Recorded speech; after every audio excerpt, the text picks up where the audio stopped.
Your wife will know you're actually there. Good evening.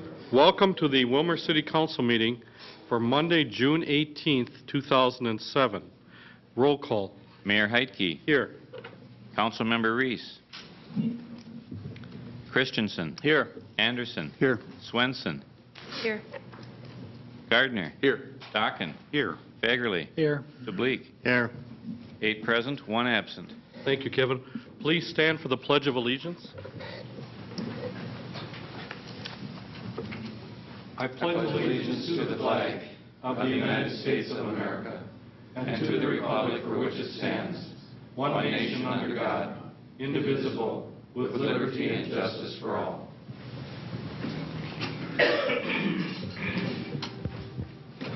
Good evening and welcome to our council meeting, to our citizens who are here tonight in the chambers and to our citizens who are watching on our local access television station.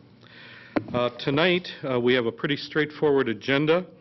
We will have a City Council open forum piece on the agenda for citizens to talk to the council, but we have no public hearings tonight. So at this point I'll ask the City Council members if they have any changes, additions, or deletions to the agenda. I will have a couple of announcements about community events at the end of the meeting.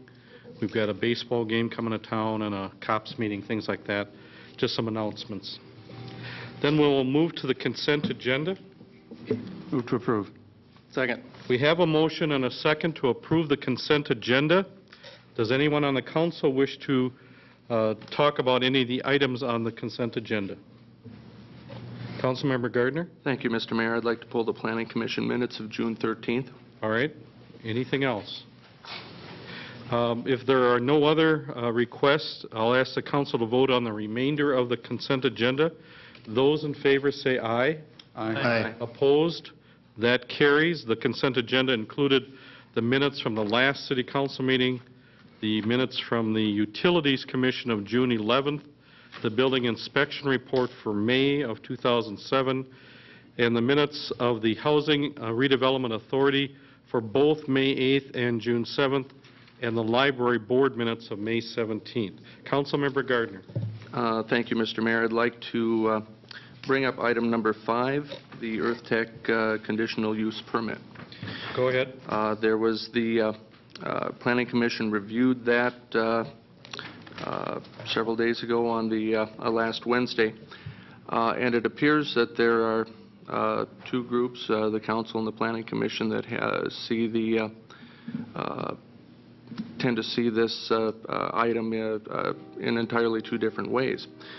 Since this meeting, I've had more than several people come up to me and ask exactly what the role is of the Planning Commission and the Council in this regard, and some have outright come out and said, asked me why we have a Planning Commission.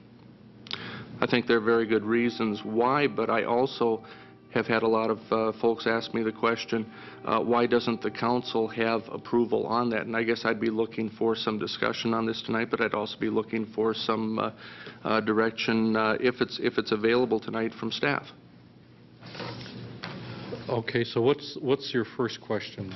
Well, the first question, I guess, would have to be in terms of the relationship between the Council and the Planning Commission in terms of it seems odd to some folks that in the case of the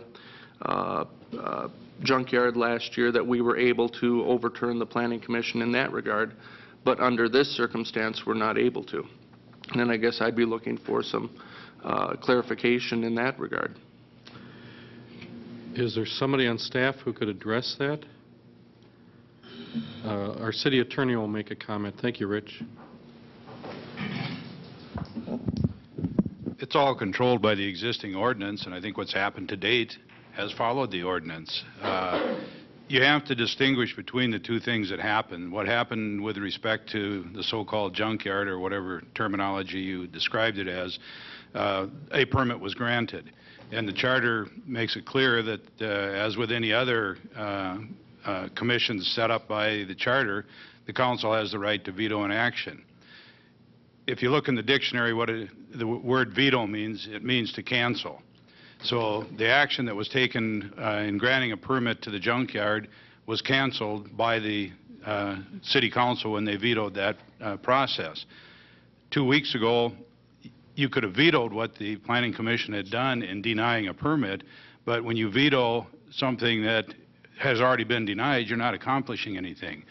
And I think the zoning ordinance makes that, took that into consideration when the zoning ordinance specifically states that if the council wants, they can ask for a reconsideration. And as a practical matter, that's all you can do when the action taken on a conditional use permit has been to deny it. You ask them to reconsider it. That's what the zoning ordinance says. That's what you did. They did the reconsideration. They didn't change their mind. The only thing left that can be done by the applicant is to now appeal it to the Board of Zoning Appeals. If they do that and they're still not satisfied, then they go to district court. So to go into the charter for just a moment, the section regarding the Planning Commission, because I was reading this today and it didn't seem to make any sense to me, that it just says we can veto any action, but you're saying in this case because they declined, disapproved the action, it's really out of our hands. That's true, and it's really no different than, for example, the Municipal Utilities Commission or the Rice Hospital Board. If they affirmatively do something that you don't like, you can veto it, and you've canceled that. But you can't make them do something that they don't want to do. It's only when they take an affirmative action that you can cancel that affirmative action. But if it's something where they choose not to act, you can't make them act. If you think they should build a new power plant and they say we're not going to do it, you can't make them do it. On the other hand, if they say we're going to build a new power plant, it's going to cost us $250 million to do it, and we're going to ask you to sell the bonds to do it, and you say, oh, no, we're not, then you veto it. End of story. Okay. You also asked about can we do this differently. State statute makes it quite clear that conditional use permits can either be granted by the City Council or they can delegate that authority. Our zoning ordinance delegates that authority to the Planning Commission. That's why it's the way it is.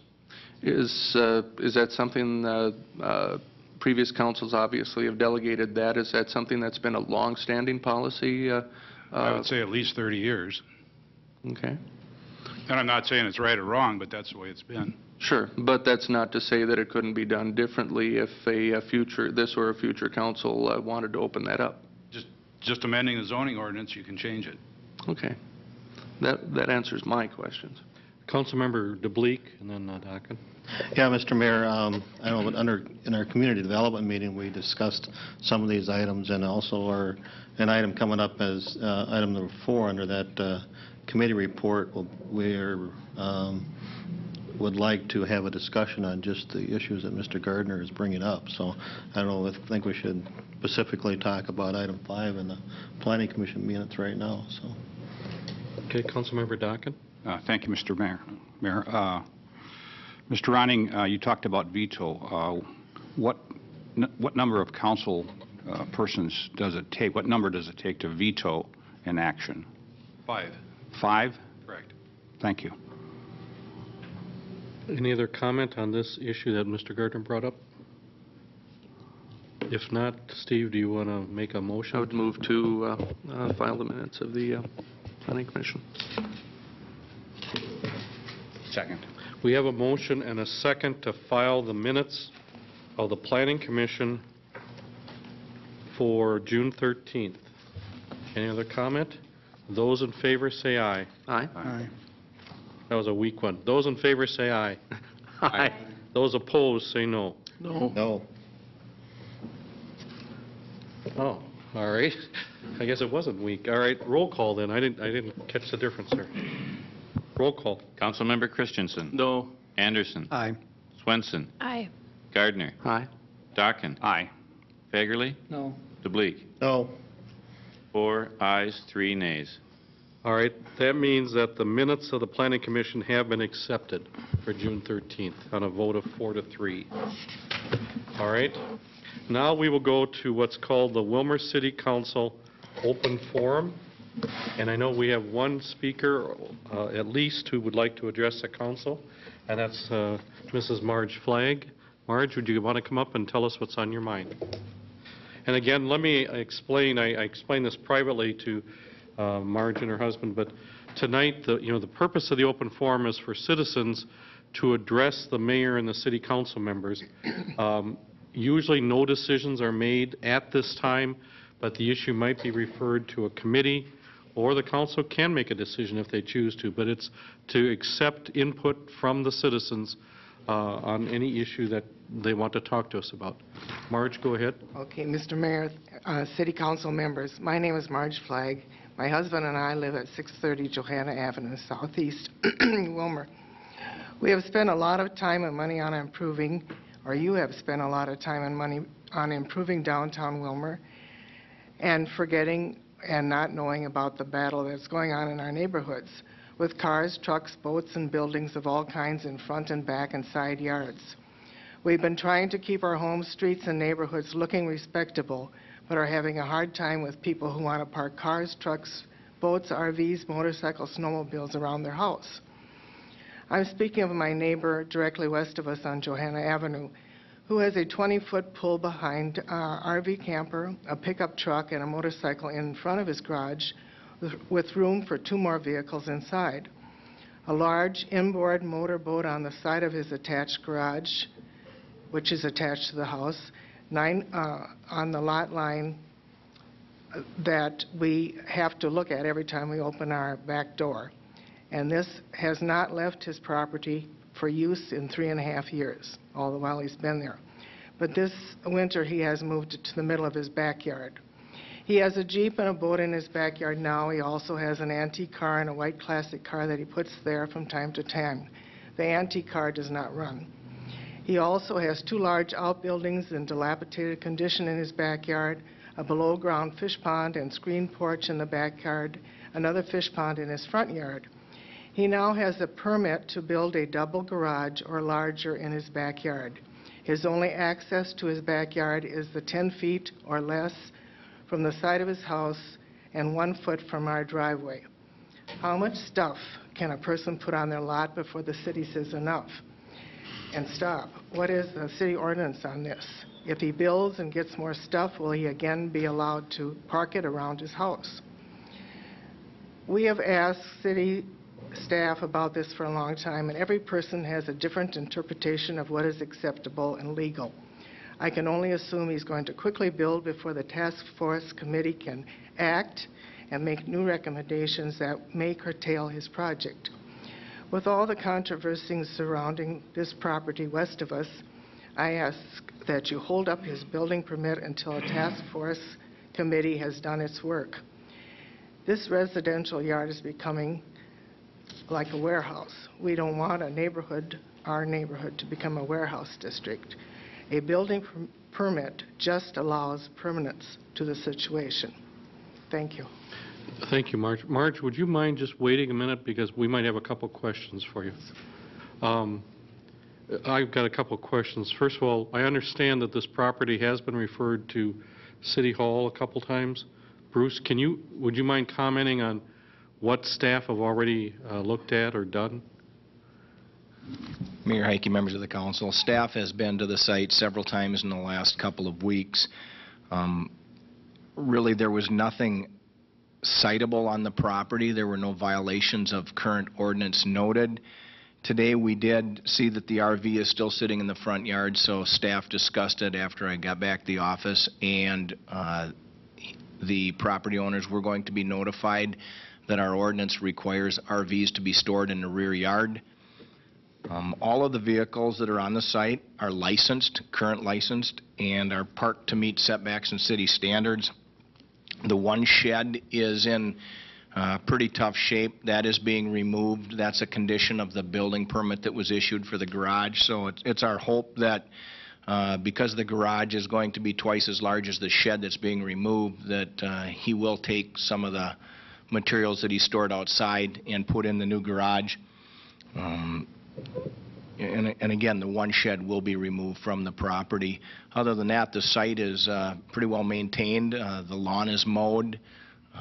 They do own some product, but nothing that they own is in violation of our city ordinances. They have an RV, they have some vehicles, they have a boat, they have a camper.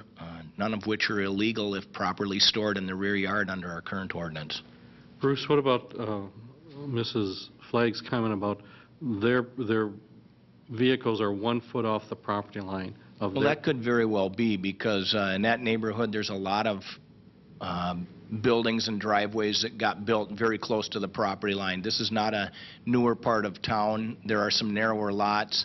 I believe the Flags driveway is probably about 12 to 18 inches off the property line. So it's true, there's probably 3 feet between the two driveways, 3 or 4 feet between the two driveways. So it's extremely that's no tight. violation then to have it parked that close to the border of the property? Well, if it's parked alongside a structure, we require that vehicles be in the side or rear yards, and if the boat had been left alongside the house, that would be a violation. That was something that we had never been called about before, but the boat, I know, is now in the rear yard, and there is nothing in the side yard that would constitute a parking violation.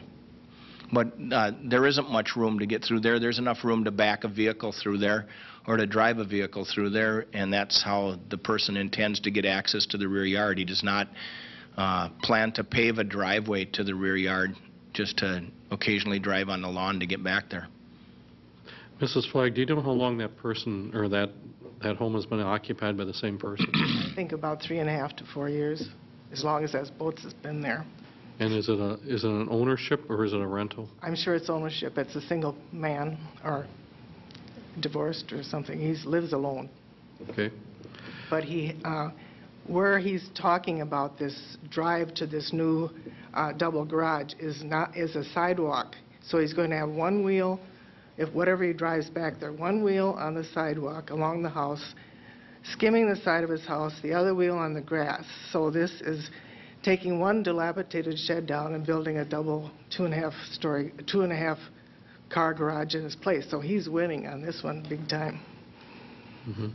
So and I agree with you, it probably all is under the city ordinances. But my thought is we have to do something about these city ordinances. We're letting everybody do their own thing, aren't we?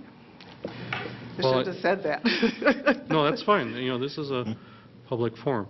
As I mentioned to you before the meeting there, you know, we have this housing task force that's convening very shortly, I believe, right? This pretty soon now.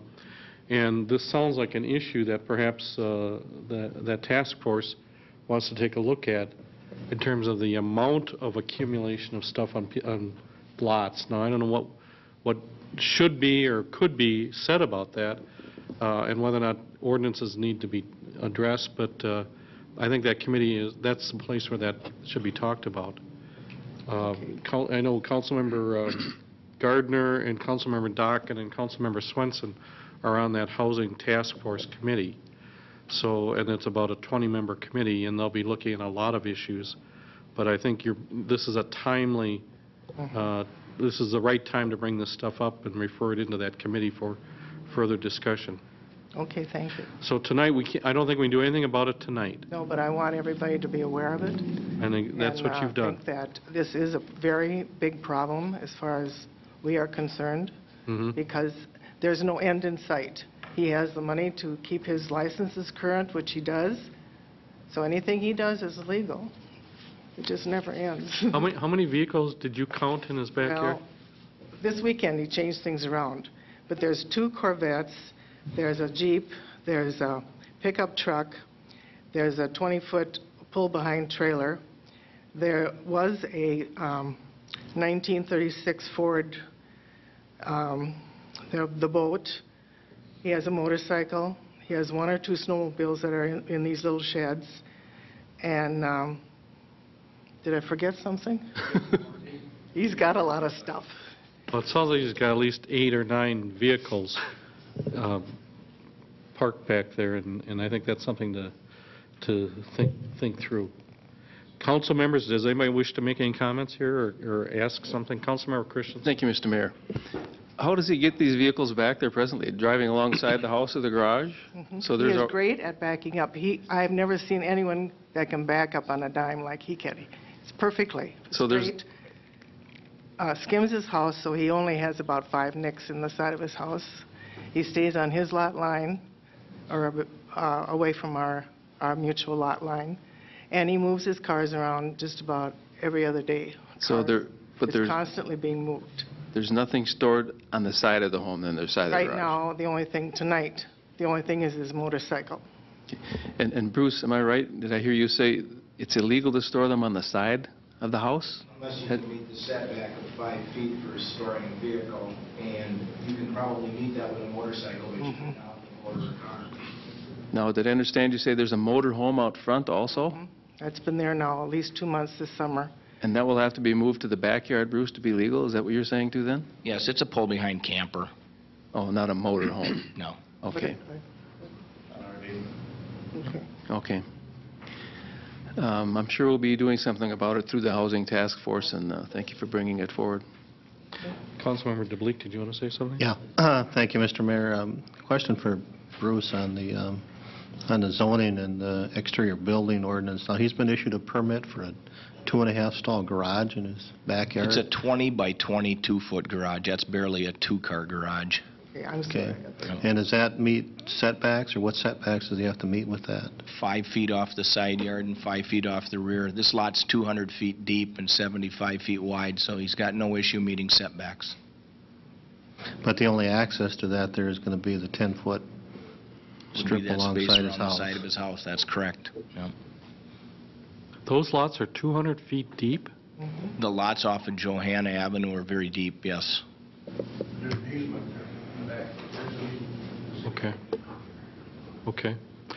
Thank you, Marge. I want to read into the record a letter I received from Janet Franklin.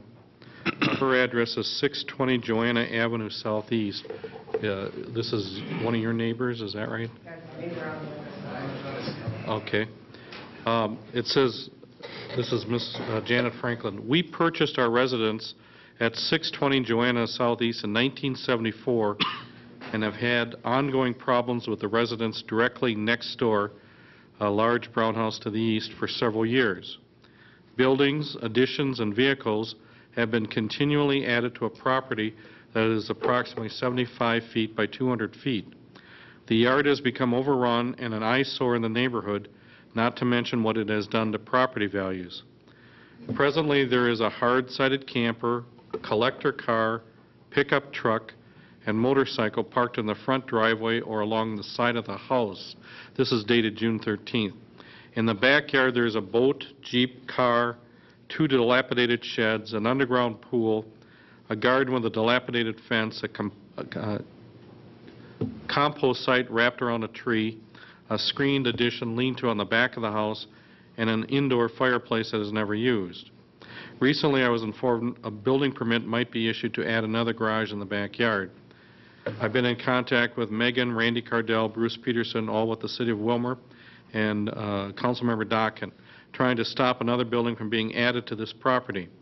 City representatives are doing what they can, but our city ordinances and regulations have no bite, and that's in quote, when trying to prevent a situation like this from developing or from cleaning it up when it does. I would like to extend the same invitation to you or any city official to view the above referenced property anytime from a backyard we no longer use and form your own opinion.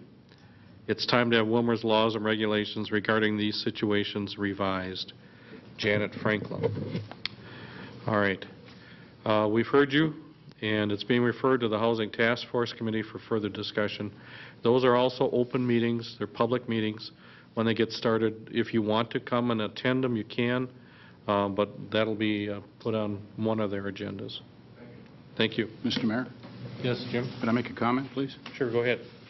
Bruce, I know I talked with you about it, and I don't remember precisely what you said.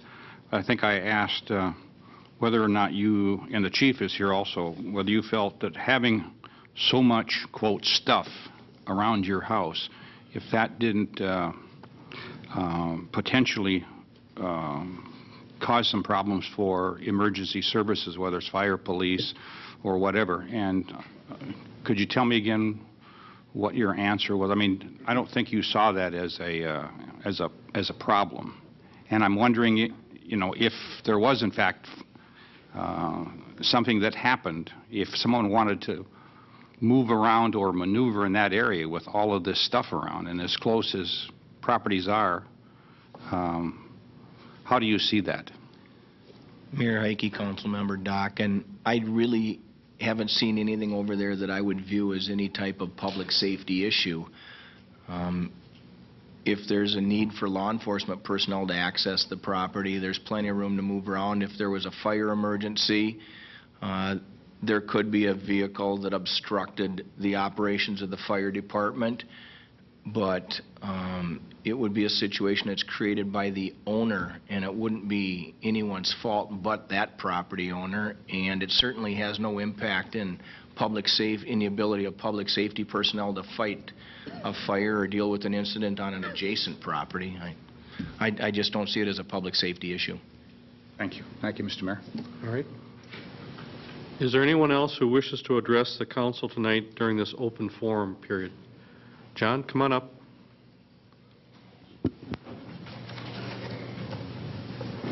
Good evening, John. Thank you, Mr. Mayor, Council. I'm going to give this to you first. I don't want to be too long. This is not anything that we as the later or the one we want to do.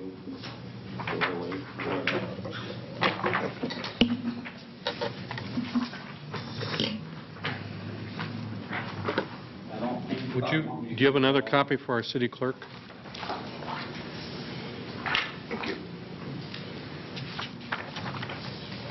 I don't think you probably want me to read it all to you right now, word for word. If you do, I will. There are just a few things I'd like to highlight. Go ahead. Just highlight? Okay. Sure. Mainly what this is, it had to do with the funding of the Willmar Public Library for the year 2007. It goes back to June 19th when they originally submitted their budget to the city, and they never had a response from the city in regard to that budget until I think it was a Friday before a Monday meeting that they were supposed to go over their budget with you. In the original proposal, they asked for a week or more notice to meet with you.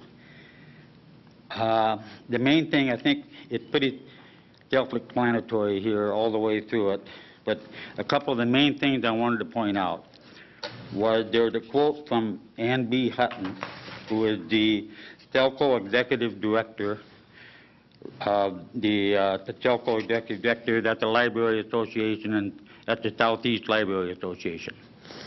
And that she says that the average for all of the county and city budget is 2.1% of county budget and 3% of the city budget.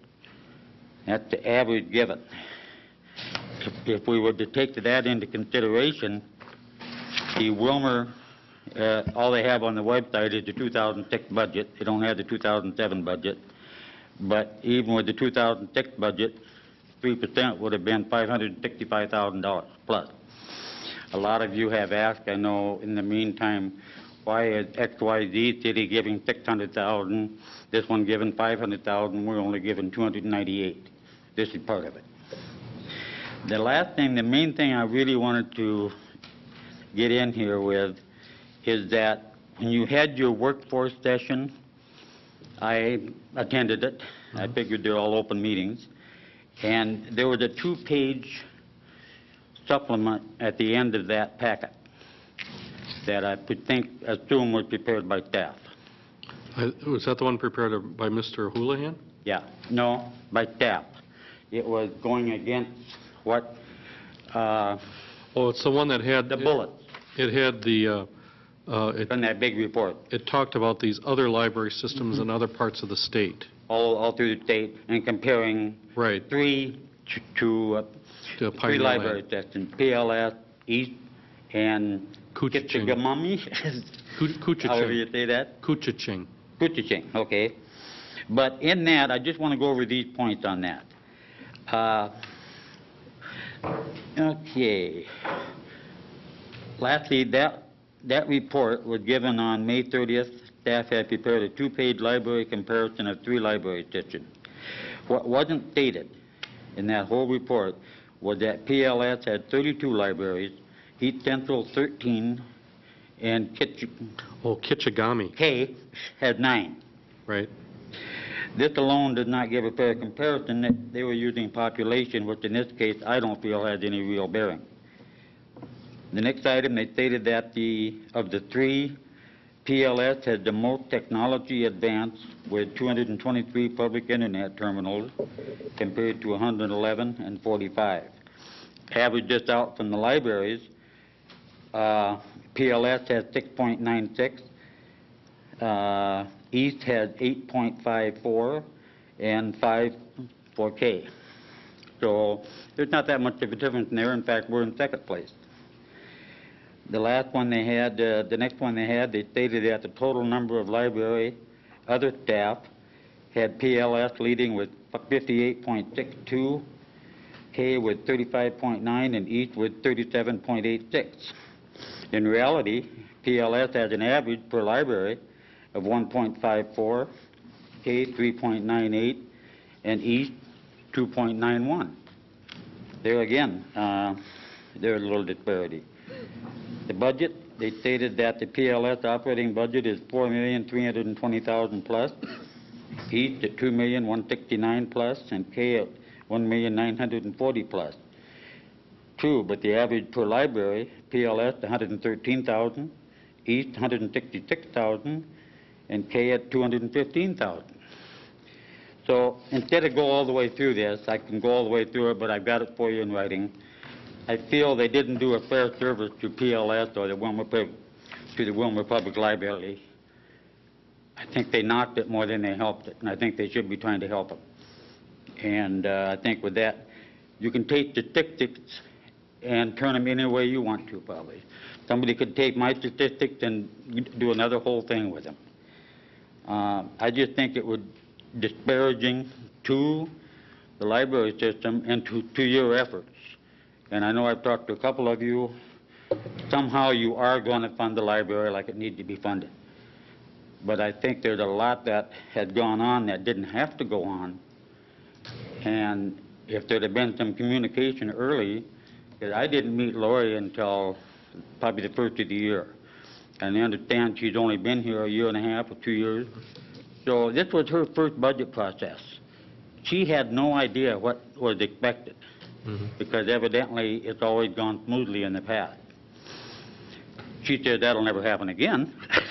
But, so, you know, they sat there for 5 or 6 months thinking we submitted our budget. We asked them to get in touch with us if they wanted to go over it. Nobody did until the last minute. So I feel that they were mistreated by whoever was supposed to get together with them and go over that. And on the initial copy of their request, it was initially received by SO on July 3rd, 2006. Okay. So All right. that's basically what I wanted to say. John, thank you. Can I just ask you to clarify something? Just one point. Sure. And this is on page 3, right in the middle of the page. You said, this is in the red print, it said, they were using population, which in this case has no real bearing, in your own opinion. Explain that just a little bit further. Well, we're talking about libraries. They're using population like we had. I can't remember what it was exactly, but we were a little higher than the other two. But I don't think we're comparing populations as much as we are libraries. We have 32 libraries compared to K only had 9. I don't care if they got 500,000 people, if they only got 9 libraries, you know, it costs more to run 32 libraries than it does 9 libraries. Right, I agree with that. The infrastructure is going to be much higher. If you have a business, I know I talked to Dennis and said if he had 10 turkey stores, it's going to cost more to run 10 turkey stores than 5. And I just don't think it was a fair analysis unless they would have said the number of libraries. I think they were not hiding that fact, but they didn't state it either. All right. And when you divide the libraries into the different things, you come up with some different numbers. And John, I forgot to ask you to kind of declare who you are and your address. Oh, excuse me. John Sullivan, 508 Southeast 13th Street, Willmar. And John, are you here as a private citizen or are you here as a private citizen? They don't know I'm here. Okay, just a supporter of the library. Right. Thank you, John, for your Yeah. comments. Is there anyone else that wishes to address the city council tonight? Come on up to the podium, please. Introduce yourself and your address, please. This is Chris Peterson, 419 12th Street Northwest. What's on your mind, Chris? Well, I actually got a kind of a question about the railroad and stuff, where that's going with the sirens and stuff. I had seen in the paper they had done a test with a directional siren, as they call it, or And you like to know what's going on? yeah, where that's at. I mean, I don't know why we're still looking at a siren, since everybody's dealing with noise over there, whether it's directional or not. I think if we can get away with the noise, would be better. Uh-huh. I'm going to ask our administrator to comment, but before he does, first of all, this issue is a hot issue. The council members are fully aware of it. It's been in committees, and now the city has asked a company to come out and demonstrate a different kind of sound than this blasting that you're hearing right now. There's also the issue of how expensive this stuff is and how to pay for it. And I'll turn it over to Mick to respond. Well, Mr. Mayor, as you mentioned, we did contract with a company to do that study, and we are currently awaiting the results. I don't recall when they were out here probably 2 or 3 weeks ago when we were experimenting with the directional signal. I don't recall how long they said it would be before we got the report, but I'm sure it'll be later this summer yet before we hear anything. Included in that report will be some cost estimates for putting those types of systems at the various locations along the road. At that point, we can see how it compares to the quiet zone idea of gating the intersections and eliminating the horns. But until we get that information, it's impossible to say. How much money are we spending on these studies, though, versus, I mean... I think our contract was probably $3,000 something. Gate crossing is $250,000. So... The other thing that is happening, Chris, is we do have a lobbyist out in Washington, D.C., and we've asked him to look for federal funding to help the city. Otherwise, if we do anything, whether it's a gate, upgrading the gates, that's $250,000 per crossing, or any other modified version, it's all a local cost, unless we can get some federal money to help here. The city of Minnetonka put in 4 of these. They spent over $1 million on 4 of these. So we've got 5 crossings in the city of Willmar.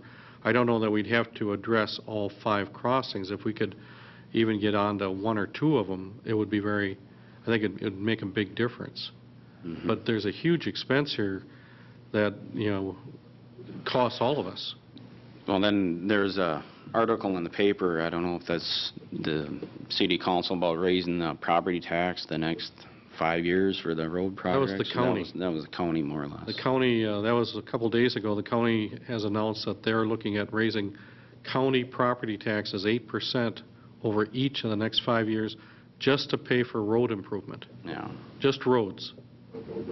And this would not be part of that budget. This would be on top of that, and this would be a city thing. Yeah.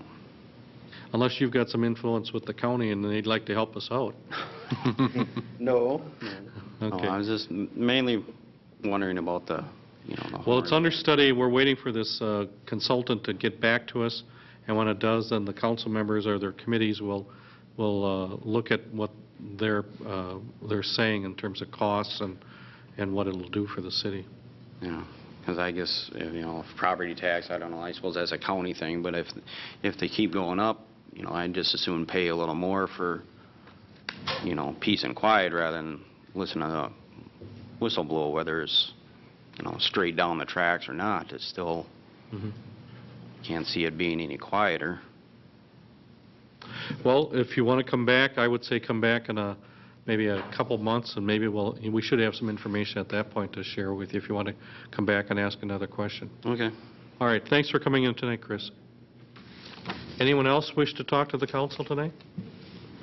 All right, then we'll keep going on the agenda. The next item is the Finance Committee report for June 11th. Councilmember Anderson. Thank you, Mr. Mayor. The first item on our agenda was the Willmar Design Center request. Bev Doherty from the Design Center came to us with a request for a contribution of $1,000, and that $1,000 would be used toward replacing the mural on the Bob Bowl building. The total projected cost for that project is $8,000. To date, the Design Center has raised $3,500 in grants from the Willmar Community Foundation and the Southwest Initiative Fund grant for paint from Valspar. If the city agrees to donate the $1,000, there would be a remaining shortfall of $3,500, which will be funded by them through other private donations that they anticipate getting.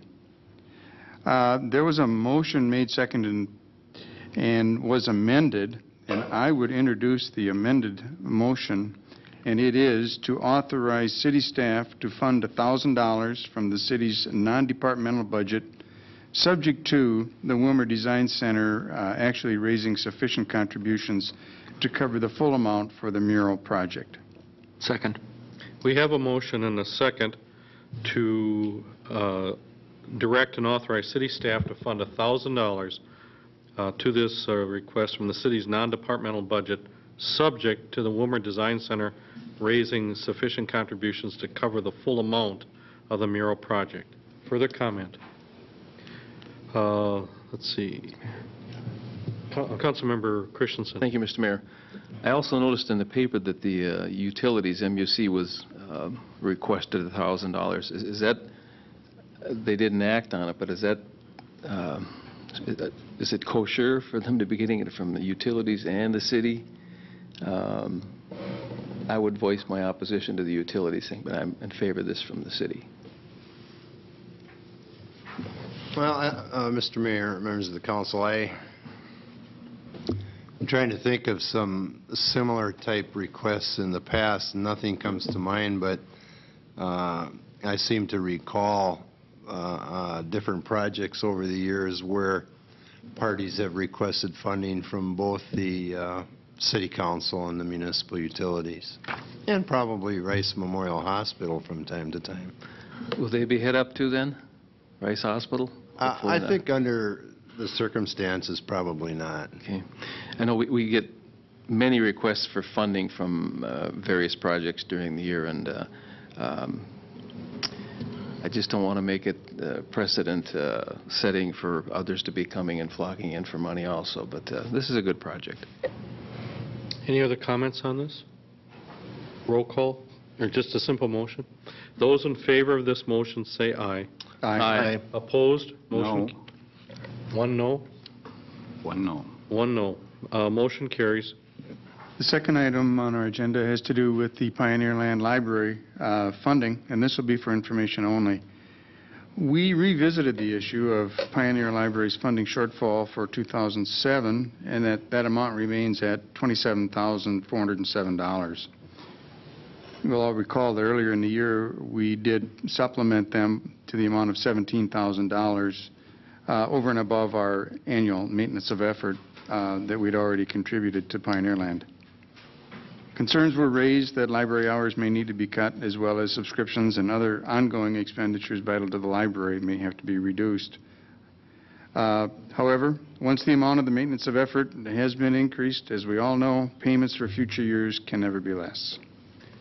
A funding possibility that staff presented that the committee didn't act on was that we could take that $27,000 out of the Library Reserve Fund for 2007 and then readdress the issue next year. We asked that John Houlihan and Lori Ortega be at our next Finance Committee to explain what happened with the recent state funding bills and how that affected the ongoing budget deficits. Funding information for all libraries in the state was sent to the council at past meetings and will be redistributed to all council members for next week's meeting as well. And I think we should include the information that we got tonight. That looks like a pretty good summary. The statewide information is available on the Department of Education's website, and there's a link to that off the City of Willmar's webpage. As I said, this matters for information only. The committee would ask input of other council members, either tonight or contact me or one of the members as to what your thinking might be on this, because time is getting nigh when we need to make a decision on this. Council members, does anyone wish to offer any comments at this time? Council Member DeBleek? Yeah, thank you, Mr. Mayor. I guess, I think we need to make sure our library is funded to operate at current hours throughout the remainder part of the year. We need to address that issue and find that money to be able to do that. Okay. Anyone else? Councilmember Christensen. Thank you, Mr. Mayor. The funding shortfall, as I understand it, would go strictly to the Willmar Library. Is that correct? Yes. Yes. Okay. How is the Willmar Library tied into Pioneer Library System financially? How much do they support that, Pioneer Library? I mean, something must be in their budget to help pay for the office. I believe in the 2007 budget, there was a payment of $17,000 to the system. So pretty minimal. And then their offices are headquartered out of Willmar here. Their offices are on the second floor at the library. Correct. Do they pay rent Yes. for that also then, back to the library?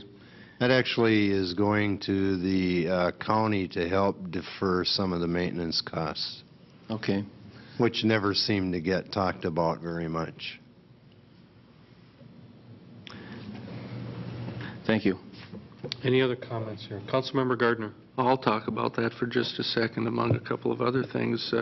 Our contribution to that this last year was $80,000 Yes. for the maintenance.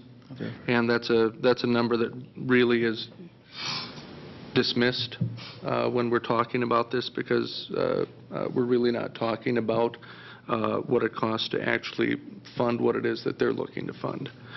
I did also want to go back briefly to mention that the link that Councilmember Anderson mentions is found under the Finance Director's page.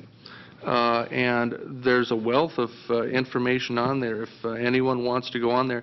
This is a report from the Department of Education regarding the state of the library systems in the state of Minnesota during the year 2005. That's the latest report that they have.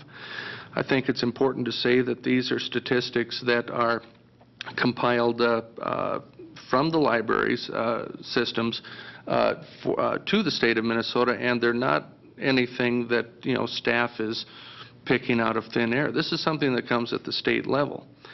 One of the interesting things that I happen to see in regard to maintenance of effort, and I think perhaps that comparing populations gives us some idea. But the East Regional is some 160,000 according to the 2002. The Kichigami Regional was 155,000, and ours is about 164. And of those three, the adjusted net tax capacity is the least in the Pioneer Land system by 50% compared to Kichigami, by probably 25% to East Central.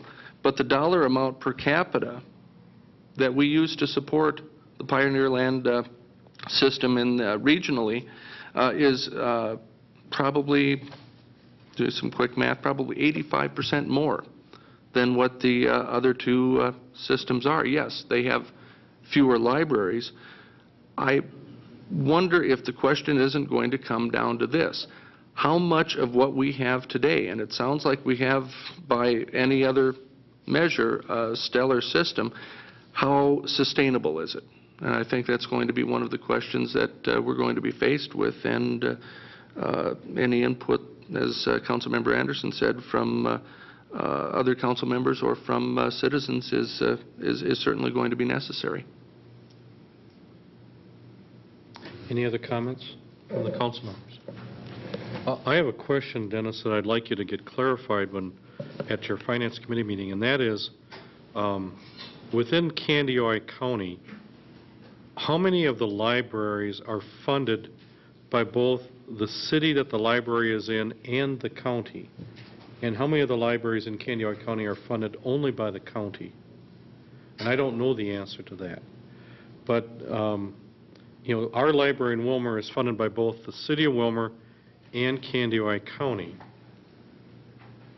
If the county is funding some of the libraries in some of the other towns in the county, and I don't know that they are doing that exclusively, but if they are, let us not forget that Willmar is 40% of the county, and that we pay 40% of county taxes. And so I don't know what those answers are, but let's find out what those answers are.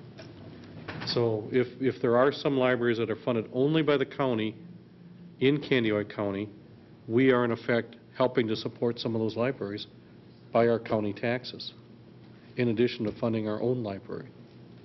Let's not lose track of that. That's a good point, and I'm Go ahead, Dennis. I'm looking at the finance director. You are making note of that? I've asked him to get some additional information as well. Well, if you have any additional thoughts, please let somebody on the finance committee know what your thinking is, because we need to make a decision. So that was for information. The next item is also for information, has to do with component units. Staff explained to us that various nonprofit organizations that are established under Section 501c3 are asking the City of Willmar to be their fiscal agent. Our discussion included establishing policy governing these requests, as there was some concern raised regarding staff time that's required for these services. Further information regarding examples of how other communities handle the issue will be distributed at the next Finance Committee meeting, and we'll have further discussion at that time. So that was for information only. Dennis, can I stop you for a second? How many requests are we getting like this? Well, the most recent one that we can recall, I think, was from the community band. But there may be some others. I would ask staff to expand on. Well, the Design Center is an example. Others? Living at home, not for profit. What's that, Kevin? Living at home, not for profit. What's that? I don't have enough details to make a qualified comment on Okay. that. You All right, wanted to that's see if fine. we'd be the fiscal agent or a staff recommendation as to who could be that fiscal agent. I see. So they come all the time, and I think staff just needs to know the position that the council has toward this. Steve, did you want to make a comment? The group that Kevin has mentioned is a new group that's being formed, and their inquiries were preliminary in nature. Okay. They wanted to know before they get the 501c3 designation, if the city does that. They indicated that the city of Atwater does it for a similar group, so we're researching that. That's something I hadn't thought about, how many It's all a requests. matter of time that the staff has to spend to research to make sure that, the city isn't obligating itself to something that we don't or shouldn't be. And so if the city did it, it's to help out an organization. That's correct. It's not to benefit the city. It's because we have the structure in place That's to right. help out an organization. And I think we'd be looking at bylaws and some of their internal operating documents and things like that. Okay, thank you. The final item has to do with an insurance deductible. Clerk Halliday informed us that various licenses and permits issued through the city require proof of insurance. Currently, municipal ordinances don't stipulate any allowances for deductibles, co-insurance, or self-insurance retention thresholds. Because of the rising cost of insurance premiums, a more common business approach seems to be adding a deductible to the general liability policies similar to automotive policies that are generally carried. Staff is recommending that the council allow a $5,000 or less deductible on applicant's liability policy, but not to accept the self-insured retention amounts for a license or permit application. Now, since that meeting, some additional information has come forward, and staff has asked that we not act on this, but instead refer it back to the Finance Committee for further action. So my recommendation is that we refer it back to Finance. Anybody object to that? I think that's just a staff directive. All right. Okay, so we'll take that for information. Unless there's questions, I would move to file these minutes. Second. We have a motion and a second to file the Finance Committee minutes. Those in favor say aye. Aye. Opposed? No. Opposed? No one voted. I don't vote. That motion passes. All right, next are the Public Works Safety Committee report for June 12th. And Doug isn't here, so who handles it? Ron? Go ahead, Ron. Thank you, Mr. Mayor. The first item on our agenda was a temporary liquor license requested by the Willmar J.C.'s. They have requested a temporary liquor license so they may serve beer from 4 p.m. until 10 p.m. on Thursday, June 28th of this year at the downtown block party. Sales and consumption will be restricted to an area on 5th Street, just north of the intersection of Becker Avenue. The serving/consumption area will be double fenced, and there will be a police officer present during liquor sales. After a review of the concept and a discussion, a motion was made, seconded, and passed for the following. To approve the liquor license application as presented by the J.C.'s for the event on June 28, 2007, and I will introduce that motion. Second. There's a motion and a second to approve the liquor license application by the Willmar J.C.'s during the downtown block party. Comment. Roll call. Councilmember Anderson. Aye. Swenson. Aye. Gardner. Aye. Dockin. Aye. Fagerly. Aye. DeBleek. Aye. Christensen. Aye. 7 ayes, 0 nays. That motion passes. Our second item also had to do with selling beer at the Beatles baseball game coming up by the Candy Entertainment Center. Keith Patterson had requested to serve beer at Taunton Stadium for the Candy Entertainment Center during the Beatles game on June 20th of this year from 6 p.m. to 11 p.m. This is very similar to a request that was made last year by the Green Mill and was approved. There were no problems at the event last year, and the police department will have an officer assigned to the game. After review and discussion, a motion was made, passed, and seconded for the following. To approve the request of the Candy Entertainment Center to serve beer at the Beatles game on June 20th, 2007 from 6 p.m. until 11 p.m., contingent upon the city attorneys approving the liability insurance by the KEC. And I will introduce that motion. Second. We have a motion and a second to approve a request by the Candy Entertainment Center to serve beer at the Beatles baseball game June 20th from 6 p.m. to 11 p.m. Any comment? And that's contingent upon the approval of the insurance again. All right. Any other comment? Roll call. Councilmember Swenson. Aye. Gardner. Aye. Dockin. Aye. Fagerly. Aye. DeBleek. Aye. Christensen. Aye. Anderson. Aye.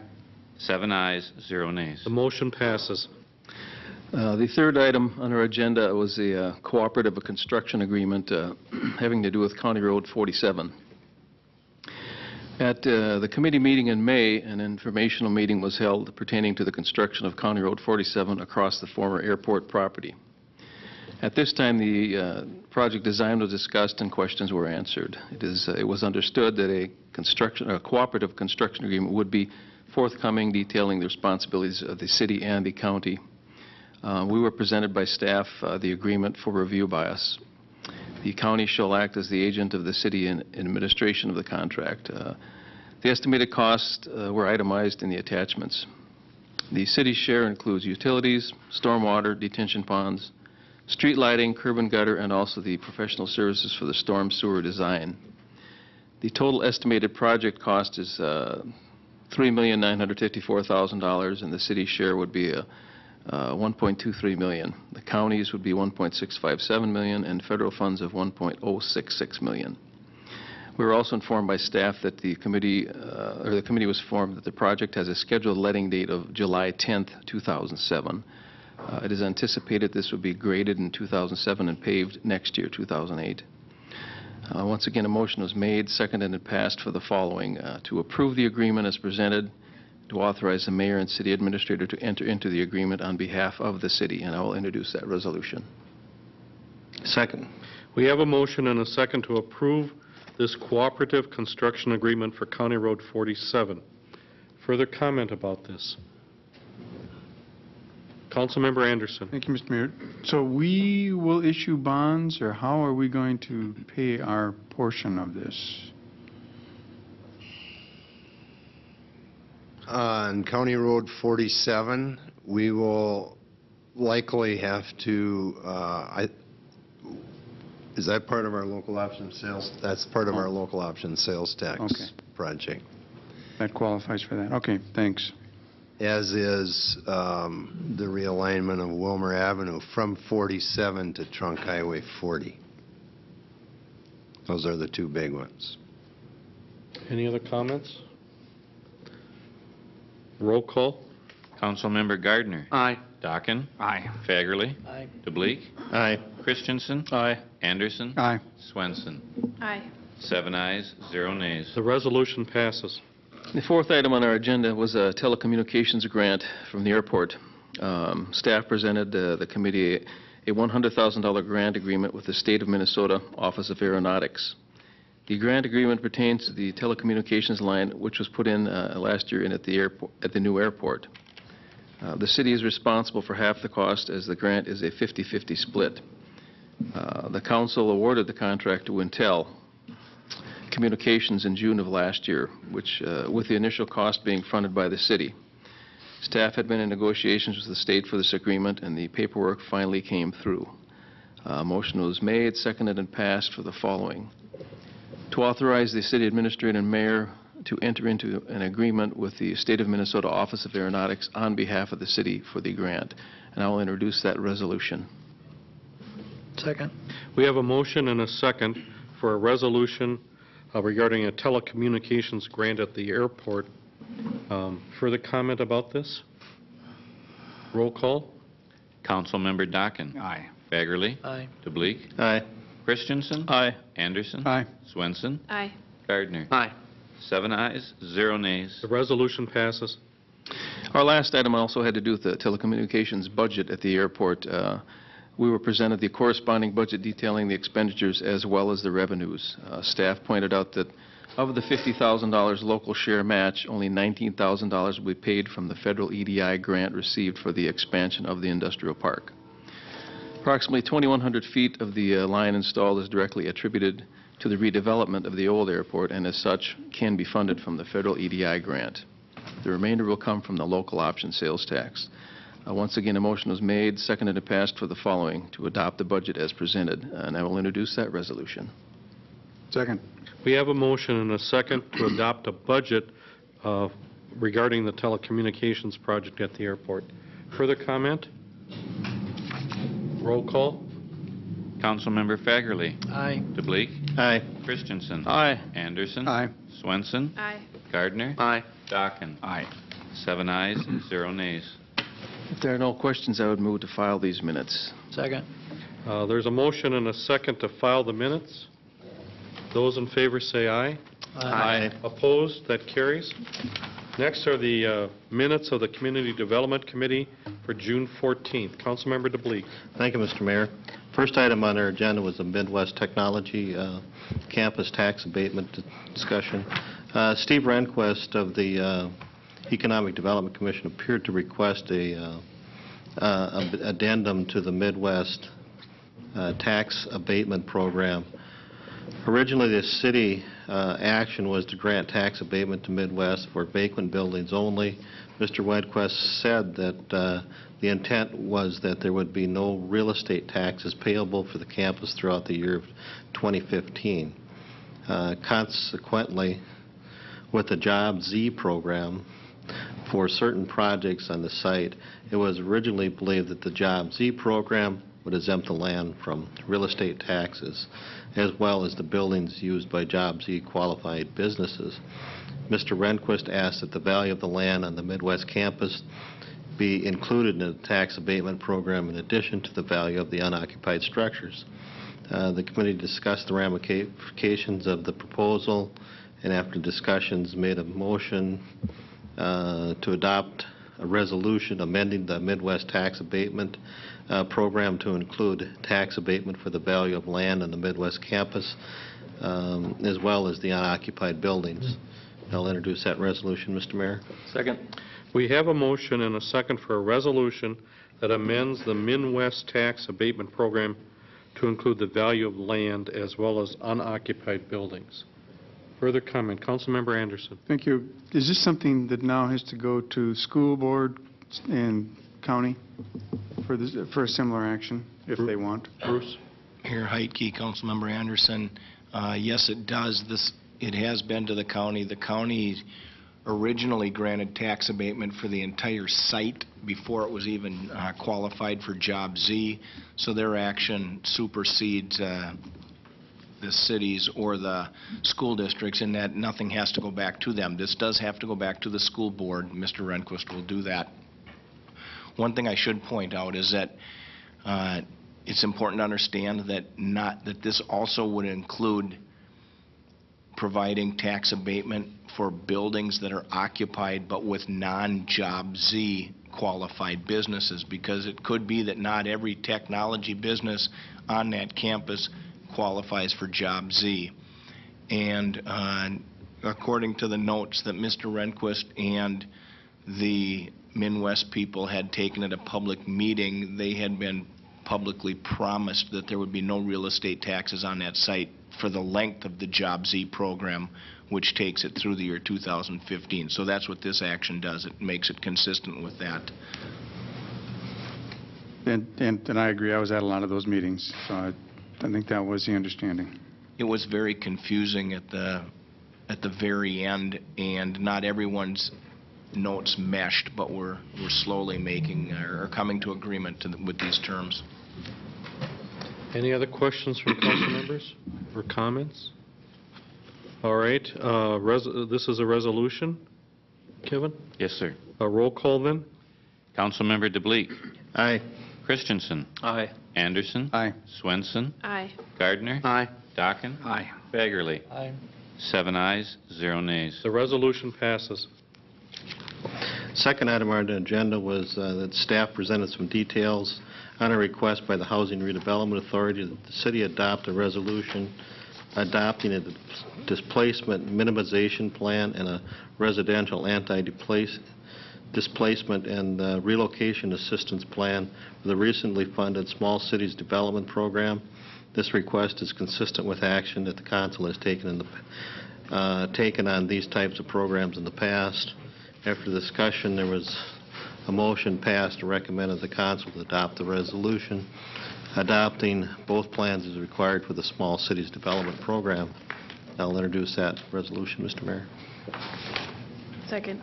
We have a motion and a second to adopt a resolution as required by the Small Cities Development Program. Further comment about this? Is that a simple motion, Kevin? No, sir.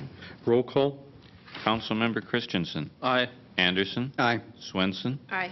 Gardner. Aye. Dockin. Aye. Fagerly. DeBleek. Aye. 7 ayes, 0 nays. That resolution passes. Item number 3, Mr. Mayor, was there was some discussion on the proposal for expectations of the Housing Task Force. Those expectations include the following: review housing condition standards and enforcement for rental and owner-occupied properties. This is to include a review of the exterior maintenance standards. Item 2 would be review exterior storage, parking, and land use regulations related to residential development. 3 would be to discuss an educational program to inform residents about the expectations for properly maintaining the property. Item number 4 would be offer comments about their personal issues and concerns following by a discussion of proposed solutions to those concerns. 5, review and discuss enforcement procedures and staffing costs related to enforcement. 6 would be discuss options for dealing with the cost of compliance and generating solutions for property owners that do not have the financial means for compliance. Committee members suggest that staff prepare a booklet for each member that is including ordinances and code addressing exterior maintenance, exterior storage, parking, grass and weed control, pet and animal noise, and snow removal. After discussion, there was a motion made recommending the council that the council adopt the proposed expectations to guide the work of the Housing Task Force. I'll introduce that motion, Mr. Mayor. Second. We have a motion and a second that the City Council adopt these proposed expectations to guide the work of the Housing Task Force. Further comment? Do any council members have anything else they want to add to this list of expectations? Anything else that you feel should be, that this Housing Task Force should be studying? And Councilmember Gardner. Thank you, Mr. Mayor.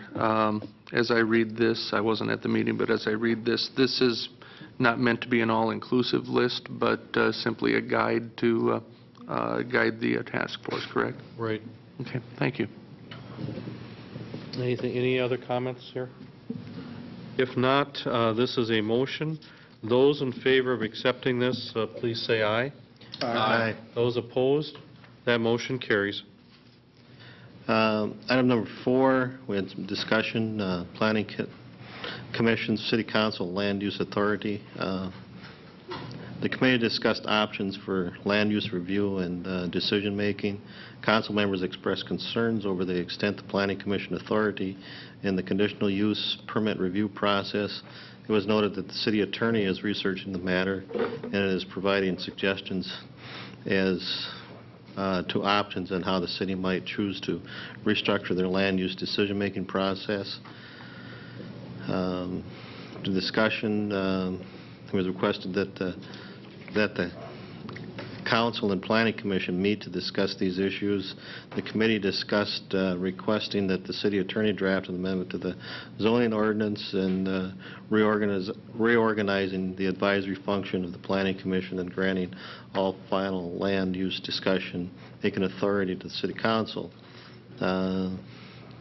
This matter is for discussion and is transmitted to the Council for information and additional discussion, Mr. Mayor. All right. There's no motion here. Do any council members want to make any comments about this?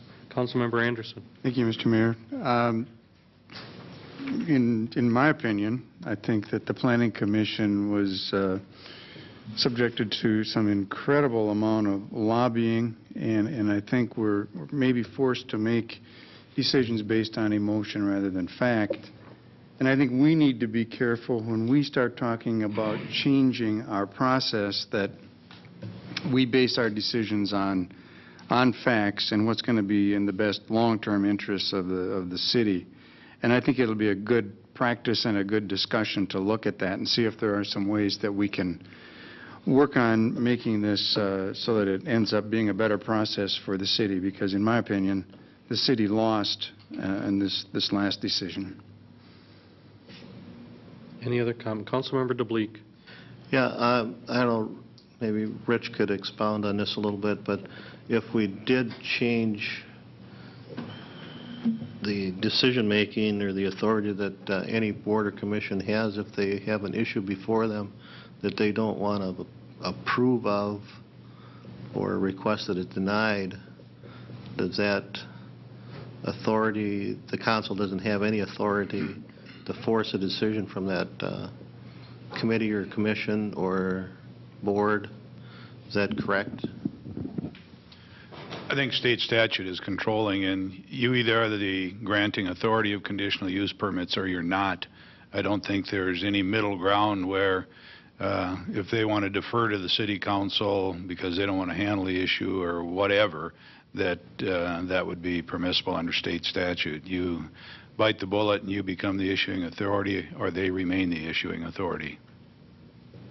But it has been long-term history that our Planning Commission has been that decision-making authority? Absolutely.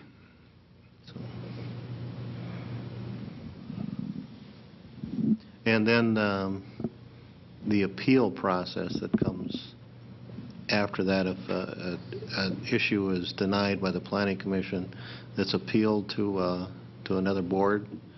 Right, the Board of Zoning Appeals. Okay. And how is the Board of Zoning Appeals structured and made up? And Is there 5 on there, Bruce? Does that sound 7. right? 7? Okay. And that is a separate citizens board, Bruce? Yes. Correct. Council appointed Mhm. appointed members to that board. I have a follow-up question, Rich. If that does go to the Zoning Appeals Board and they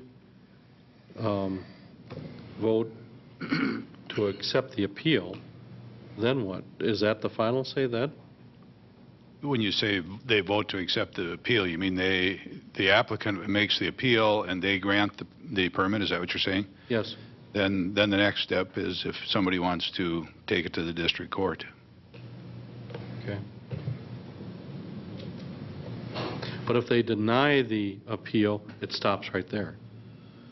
No, they could, the person that wants to do this project would still have the right to take it to district court. Oh, regardless of what the Zoning Appeals Absolutely. Committee says? Yes. I see. Thank you. Any other comments here? Councilmember Dockin? Thank you, Mr. Mayor. Well, I would disagree with those on the council that think that the Planning Commission made an emotional judgment. I think we have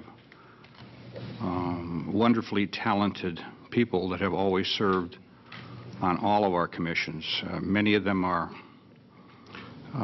rank-and-file workers. Others are very professional people, doctors, attorneys, architects, and I think that they bring what the League of Minnesota Cities talked about in May, 4 different articles in that magazine, putting the public back into policy decision-making. We need more of that. And it's clear to me that their decision was not an emotional one. I think it was a difficult decision, but I think that they very clearly looked at all the facts, and I applaud the Planning Commission and support them. Anyone else? Councilmember Gardner? Thank you, Mr. Mayor. There are a couple of things to consider when we're talking about any potential changes. Certainly, there's some value regardless to having a planning commission.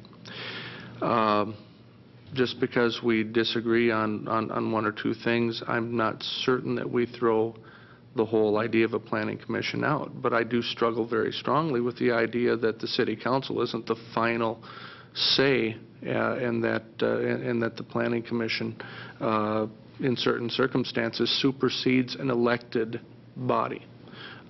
We all hold election certificates here. We're accountable for our actions, and I'm quite surprised, frankly, that this is a process that's been set up. I'm sure there's some history to having gotten to that point, and I think at some point it'd be interesting to know what that history was. There are a couple of things that I do want to mention. Having been involved in a couple of different land use sessions at the League of Minnesota, put on by the League of Minnesota Cities, there happens to be one on land use issues, policy and politics. It's a PowerPoint that's available from the League. And also I want to note that a couple of attorneys from the League's Insurance Trust are available to come to different member cities and speak with staff, with councils, and put on basically their full presentation if need be. My fear is that if we go too far with this, we're going to be spending a lot more time on land use issues ourselves. And I'm not certain that council members necessarily want to go down that road. By the same token, I'm extremely disappointed in the decision that the Planning Commission came up with.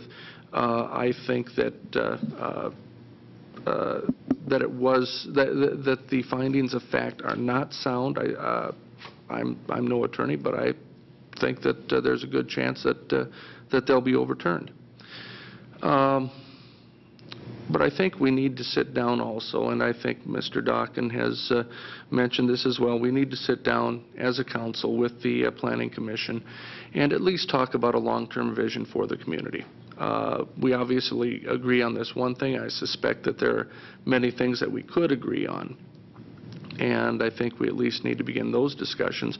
And again, I do think that we need to spend some time studying land use issues, but I'm not certain we want to be getting into that on what could take up an enormous amount of time for this council. So it's a tough issue, but I welcome the discussion. Councilmember Christensen. Thank you, Mr. Mayor. What was clear to me before the meeting started last week that the decision was already made. They weren't going to reconsider. I can remember only one member of that commission that even dared to reconsider some of the conditions they put on this company or didn't put on the company. The City Council needs to and should be the final decision makers of all zoning, conditional use permits that comes before the Planning Commission. We're elected to do that. The Planning Commission is I call them unelected power. And in this case, really powerful because we can't undo what they did. It's time that we take back the power or the final decision making on that, and it doesn't mean eliminating the Planning Commission. They'll still be there doing the same thing, but they would be, in my opinion, in an advisory capacity and not final decision makers. As I understand it from Mr. Peterson, there's two things that could happen here if we decide to change the ordinance. One would be to make the council the final appeals board, or change the ordinance and make the Planning Commission just an advisory council, passing their minutes to us, and here's what we think should be done, and we say yay or nay. Am I correct on that?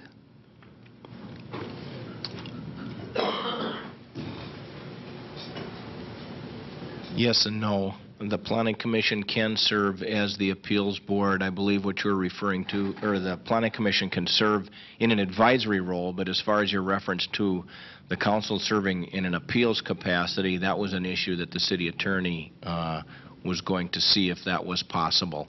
And again, that would be part of the report that I would imagine we will get from Rich in the future, the options. Okay. Do we know, does anybody know how many cities or counties across the state have an ordinance written like this, where the council or the county commissioners are not the final decision makers? Do we know? One of the commissioners told me that he was aware of no counties that didn't make the final decisions. Kansas County has a planning commission, and they are an advisory group, and the county can overrule them on any of their decisions.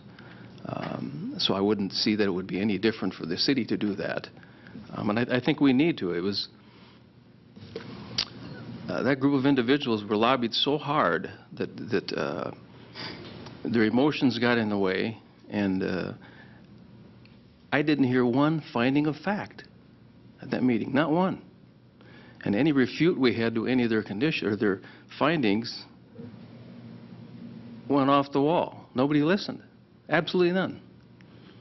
And I was very sad at their final decision. And so we need to take the lead here and get this changed and move on. We can't afford to be losing business or telling businesses what and where to go when they come to Willmar. If they look at 20 spots and they say, this is the ideal one for us, we got to really consider it. I don't know how many people on the Planning Commission are in business for themselves or have been, but when you are, you're not used to people telling you where to put your business. You know best what's for your business and where it should be. It's time we take the lead and get in the right direction here. I made a motion at the committee and to put the Planning Commission back in an advisory commission, but I was advised to let the city attorney study the other option, which is us being the appeals board, and I await those opinions on that, but I do think we need to do something soon so we don't be confronted with this again. And then we shouldn't be putting the Planning Commission in this situation either. Let us be the final decision makers, and they don't have to worry about their emotions, and they can go on with life as normal, and let us be the final deciders, and we can get kicked out of office if they don't like it. I'd like to make a couple comments. One is, I feel like this is a little bit of an unfair discussion because there's no member of the Planning Commission here to participate in the discussion. I think it would be healthy if the Council and the Planning Commission did have a meeting at some point to sit down and share their concerns across the table with each other. I think that's a reasonable request, and I think that's something that we should do. The second thing is that whether that was an emotional decision or not is debatable, and I'm sure the Planning Commission members would say that they were thinking very clearly and not based on emotion. I've heard council members say that they thought it was an emotional decision.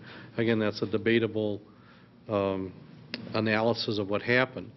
The third thing I would say is that, the council appointed every single one of these Planning Commission members. And you thought about it, and these are responsible citizens in business, as somebody said, in business, architecture, medicine. These are good, solid people who care about this community. They care very deeply about this community, and you approved their appointment. So, and I'm sure you thought about who they were and whether or not they'd be a good person. What's happened here is a decision, was disagreed upon. That happens in a democratic process. The question was raised earlier, do we need to have a Planning Commission? And I would broaden that question. Do we need to have any committee? Well, the reason we have, a couple committees are put in place by the charter of the city, namely the Utility Board and the Hospital Board.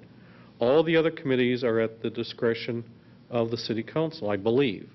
And I stand to be corrected, but I think every other committee is at the discretion of the council. And the reason that the council has had them in place over the years, and why we keep reappointing members to them, is that they do supplement the work of the city council. Because honestly, does every council member want to be an expert on libraries, airports, planning, land use, wastewater? I think it's an impossible kind of agenda that all council members cannot become experts in all these areas. And so you have a citizen committee that really does the grunt work and then talks to the city council. So it helps the city to function, and it's proven to work quite well over the years. This one decision, has caused some consternation, but the process has worked quite well. And it is controlled by the appointments that you make as council members. I recommend citizens, and I know for the most part you approve them, but you do have the option not to approve too if you wish to exercise that. So I think, these committees have been very helpful to the city. It's kept the city functioning very well, and I would not be eager in any way to support abolishing any committee at this point. Now, I'm certainly open to discussion on that, but I think the idea of sitting down with the Planning Commission members and talking about the concerns is the right way to go. These are good people, they've worked hard, and that's a tough job that they're in. That's a tough job. So, those are my thoughts. And at this point, there is no motion, it's just for information. So, unless a council member wishes to make a motion, I would suggest we move on. Councilmember Christensen. Thank you, Mr. Mayor. I'd like to make a motion, but I just have two final comments.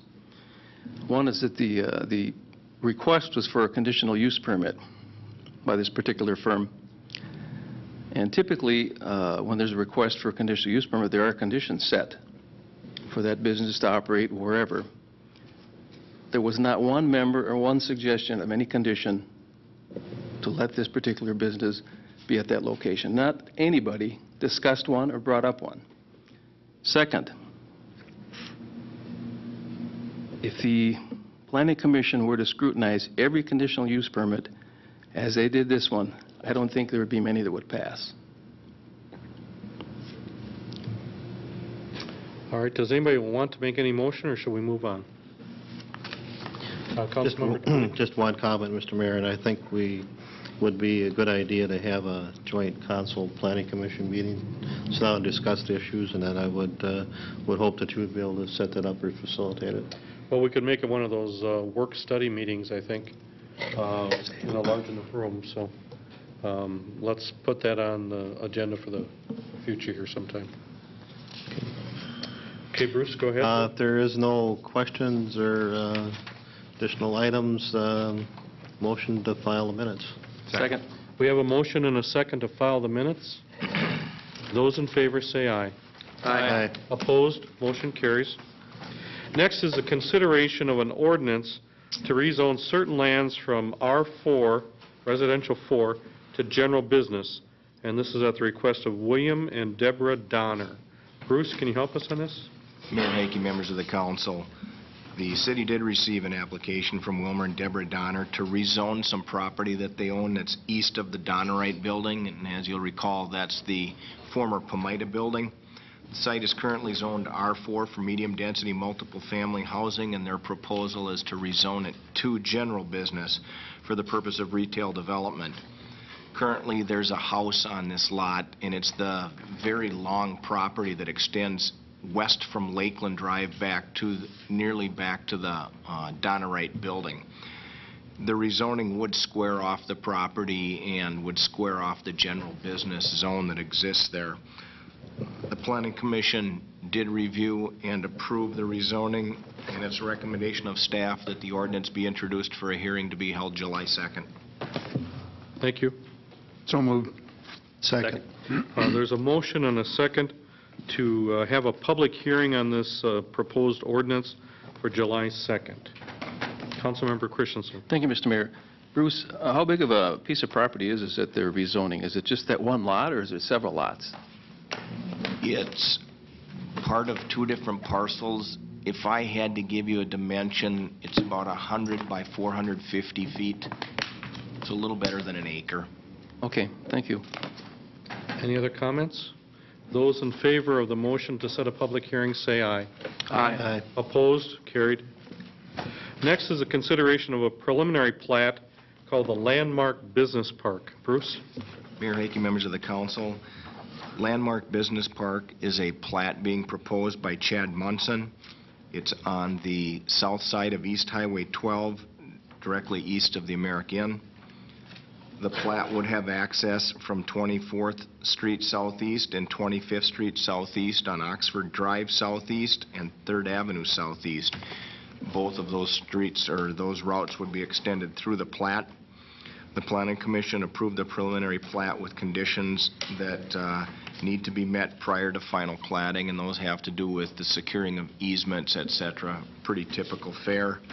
It's a recommendation of staff that the preliminary plat be approved by the council, and we will be coming back with the final plat in the future. Thank you.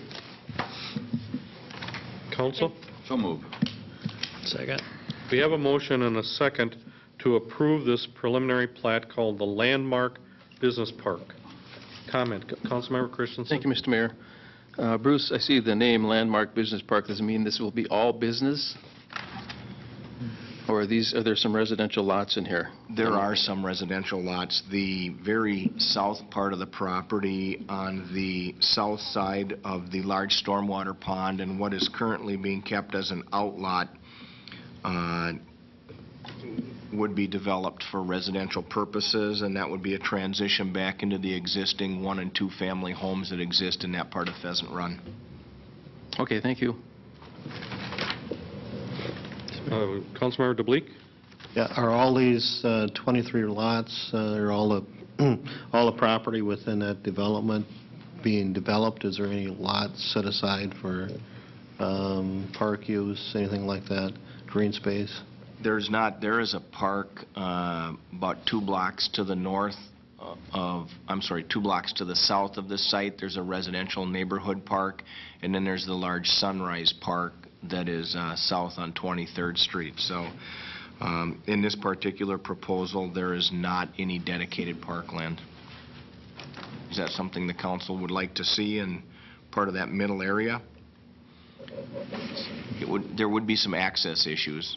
I can see that.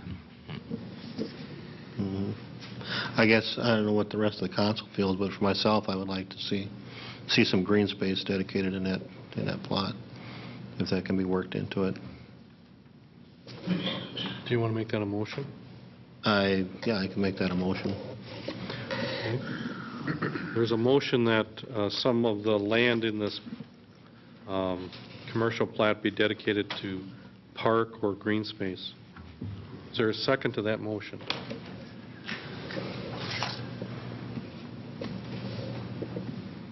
Rich, can I second something like that or not? Okay. I'll second it for more discussion. All right, there's a motion and a second. Further discussion. Councilmember Anderson. Councilmember DeBleek, how much land are you talking about? I mean, an acre or 5 acres or what? It's a little vague in my mind here. I know typically on a development of this size, what do we usually require for dedicated green space?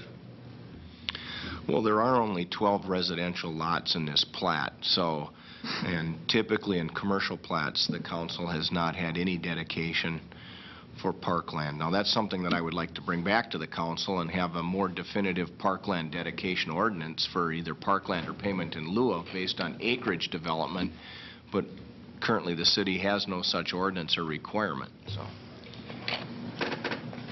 Mr. Mayor, members of the council, I think one of the reasons we have never promoted the idea of parks in business parks is they're principally a business activity. And keep in mind, every time we tell someone that they have to put a park in, we end up having to maintain it, and it becomes a cost to the city.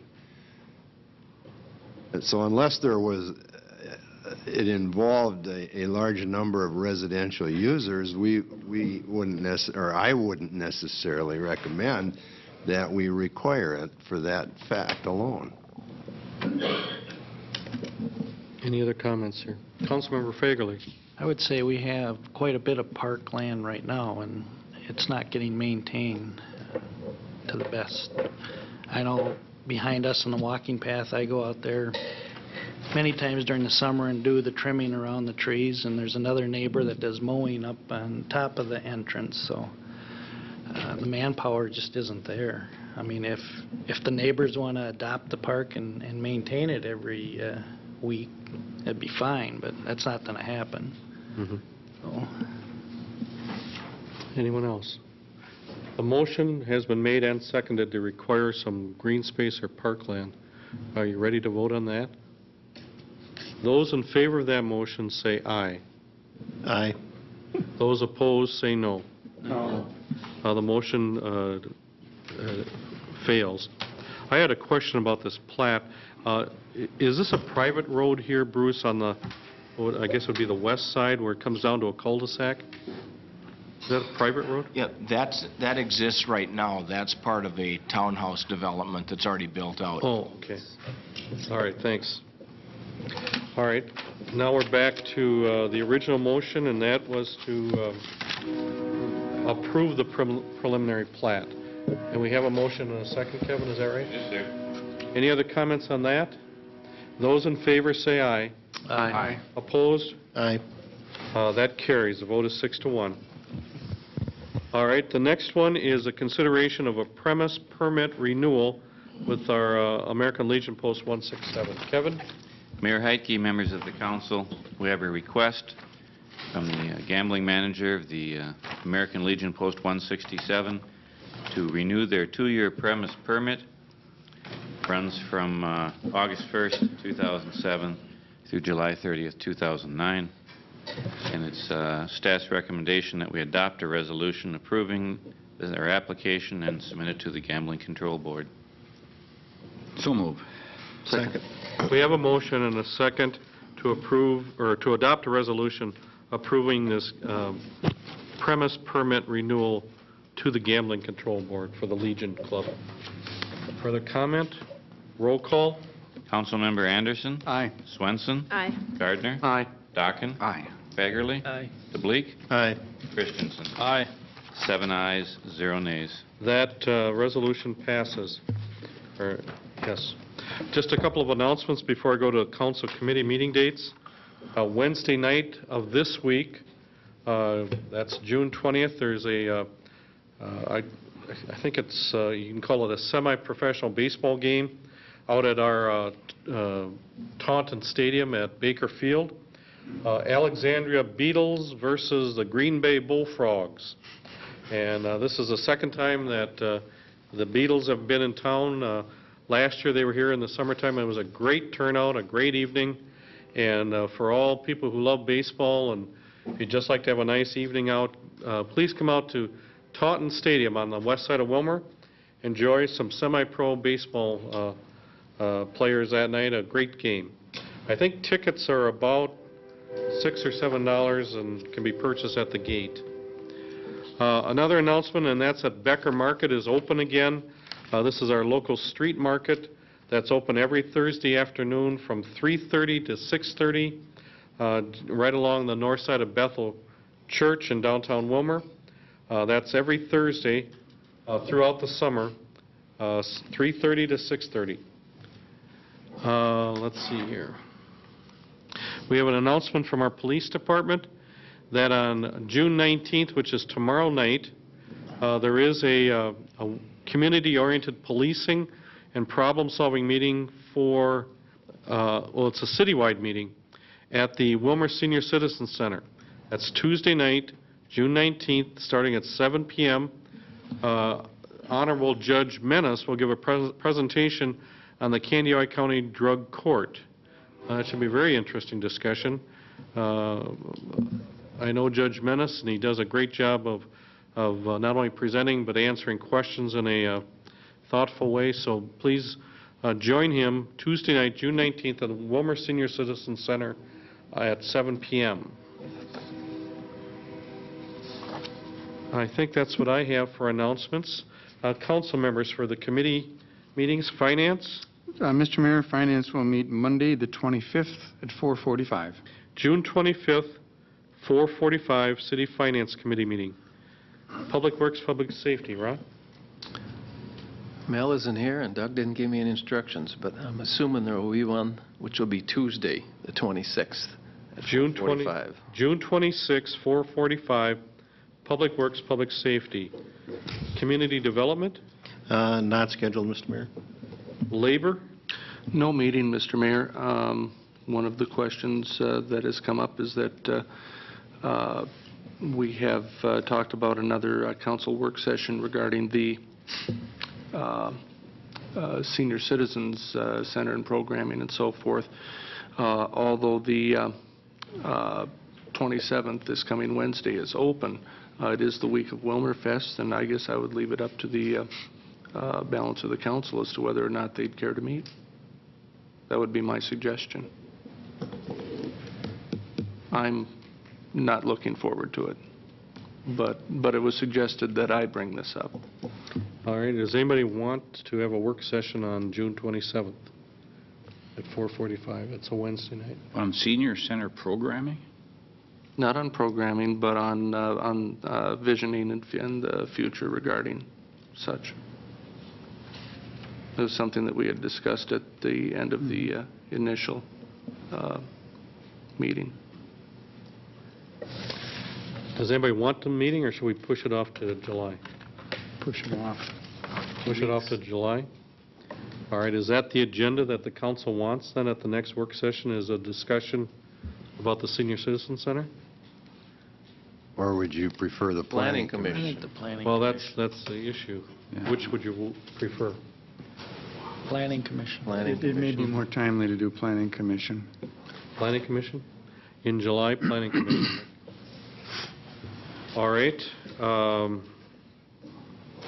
Thanks for the reminder about Willmar Fest. That is coming up on the last week of June. It begins on Thursday night this year, I guess, with the downtown block party, and is the concert that night then too, I think? Concert in the park, or is the concert downtown? But anyway, Willmar starts on Thursday, and that would be Thursday the 28th, I believe. Thursday and Friday, and then a grand parade and pancake feed and the 4-mile run and coronation. Everything is on Saturday. Fireworks is Saturday night. Big show out at Robbins Island. So please take time to come out and enjoy Willmar Fest, and again, invite your family and friends to come and see our town and see all the activity that's going on. I know our parks are very active this summer. Robbins Island is very busy out there. They're playing soccer every night out there, and people are fishing. And but come out to Willmar Fest and enjoy our community. Anything else? Anyone want to make a motion to adjourn? So move. Second it? We have a motion and a second to adjourn. We are adjourned.